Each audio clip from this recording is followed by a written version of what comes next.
ವಿದ್ಯಾರ್ಥಿಗಳೇ, ನಾವು ಇವತ್ತು ಸಹಾಯಕ ಸೈನ್ಯ ಪದ್ಧತಿ ಅಂದರೆ ಏನು, ಅದನ್ನು ಯಾರು ಜಾರಿಗೆ ತಂದರು, ಅದರ ನಿಬಂಧನೆಗಳು ಅಥವಾ ಷರತ್ತುಗಳು, ಒಪ್ಪಂದಗಳು ಏನು ಅನ್ನೋದ್ರ ಬಗ್ಗೆ ತಿಳ್ಕೊಳ್ಳೋಣ.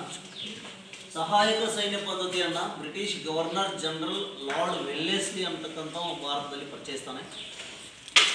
ಇದರ ನಿಬಂಧನೆಗಳು ಏನು ಅಂತ ಹೇಳಿದರೆ, ಭಾರತದಲ್ಲಿ ಹಲವಾರು ರಾಜ್ಯಗಳಿದ್ದು ಯಾವುದಾದ್ರೂ ಒಂದು ರಾಜ್ಯಕ್ಕೆ ತನ್ನನ್ನು ತಾನು ರಕ್ಷಣೆ ಮಾಡಿಕೊಳ್ಳಲು ಆಗುವುದಿಲ್ಲ ಅಂತಕ್ಕಂಥ ಭಾವನೆ ಬಂದಾಗ ಬ್ರಿಟಿಷರ ಮೊರೆ ಹೋಗಿ ನಮ್ಮ ರಾಜ್ಯದ ರಕ್ಷಣೆಗಾಗಿ ನಿಮ್ಮ ಒಂದು ಸೈನ್ಯವನ್ನು ಕಳಿಸಿಕೊಡಿ ಅಂಥೇಳಿ ವಿನಂತಿಯನ್ನು ಮಾಡ್ತಾಯಿದ್ದಾರೆ.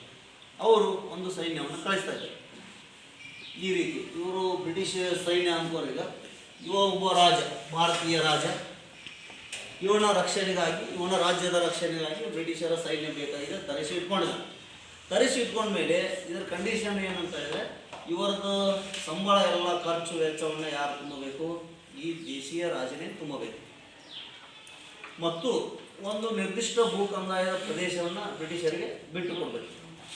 ಮತ್ತು ಒಬ್ಬ ರೆಸಿಡೆಂಟ್, ಈ ಒಬ್ಬ ವ್ಯಕ್ತಿ ಬ್ರಿಟಿಷ್ ರೆಸಿಡೆಂಟ್ ಅಂತಾರೆ, ಇವನನ್ನು ತನ್ನ ಸಾಮ್ರಾಜ್ಯದಲ್ಲಿ ಇರಿಸಿಕೊಳ್ಬೇಕು. ಈ ರೆಸಿಡೆಂಟ್ ಎಲ್ಲ ವಿದ್ಯಮಾನಗಳನ್ನು ಕಂಪನಿಗೆ ಒಪ್ಪಿಸ್ತಾನೆ, ವರದಿಯನ್ನು ಒಪ್ಪಿಸ್ತಾನೆ. ಇನ್ನು ಈ ರಾಜ ನೆರೆಯ ರಾಜ್ಯದ ಮೇಲೆ ದಾಳಿ ಮಾಡಬೇಕಿದ್ರೆ ಅಥವಾ ಯಾವುದಾದ್ರು ಒಪ್ಪಂದ ಮಾಡಿಕೊಳ್ಬೇಕಿದ್ರೆ ಏಕಾಏಕಿ ತನ್ನಷ್ಟು ತಾನೇ ಮಾಡಿಕೊಳ್ಳೋಂಗಿಲ್ಲ, ಬ್ರಿಟಿಷರ ಅನುಮತಿಯನ್ನು ಪಡೆಯಬೇಕು.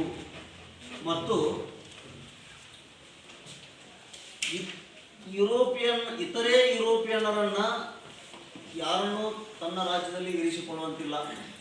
ಬ್ರಿಟಿಷರನ್ನು ಹೊರತುಪಡಿಸಿ ಬೇರೆ ಯುರೋಪಿಯನ್ ಅಂದರೆ ಈಗ ಡಚ್ಚರು, ಪೋರ್ಚುಗೀಸರು, ಫ್ರೆಂಚರು ಈ ಥರದವರಲ್ಲಿ ಯಾರನ್ನೂ ಇರಿಸಿಕೊಳ್ಳುವಂತಿಲ್ಲ. ಇದಕ್ಕೆ ಪ್ರತಿಯಾಗಿ ಈ ಸೈನ್ಯ ಈ ರಾಜ್ಯವನ್ನು ರಕ್ಷಣೆ ಮಾಡಬೇಕು. ಈ ರಾಜ್ಯದ ರಕ್ಷಣೆಗಾಗಿ ಇವರು ಬಂದಿದ್ದಾರೆ, ರಕ್ಷಣೆ ಮಾಡಬೇಕು. ಇದರಿಂದ ಈ ದೇಶೀಯ ರಾಜನಿಗೆ ಆಗುವ ಅನುಕೂಲತೆಗಳು ಏನಂತ ಹೇಳಿದರೆ, ಒಂದು ಸುರಕ್ಷಿತ ಭಾವನೆ. ನಮ್ಮ ಮೇಲೆ ಯಾರಾದರೂ ದಾಳಿ ಮಾಡಿದರೆ ನಮ್ಮ ಕಡೆ ನಮ್ಮ ಸೈನ್ಯದ ಜೊತೆಗೆ ಬ್ರಿಟಿಷ್ ಸೈನ್ಯದ ತುಕಡಿ ಒಂದಿದೆ, ಅದೂ ಸಾಲಿಲ್ಲ ಅಂದರೆ ಬ್ರಿಟಿಷರು ಇನ್ನಷ್ಟು ಸೈನ್ಯವನ್ನು ಕಳಿಸ್ತಾರೆ. ಒಟ್ಟಾರೆ ನಮ್ಮ ರಾಜ್ಯದ ರಕ್ಷಣೆ ಮಾಡುವ ಜವಾಬ್ದಾರಿ ಯಾರ್ದು? ಬ್ರಿಟಿಷರದು.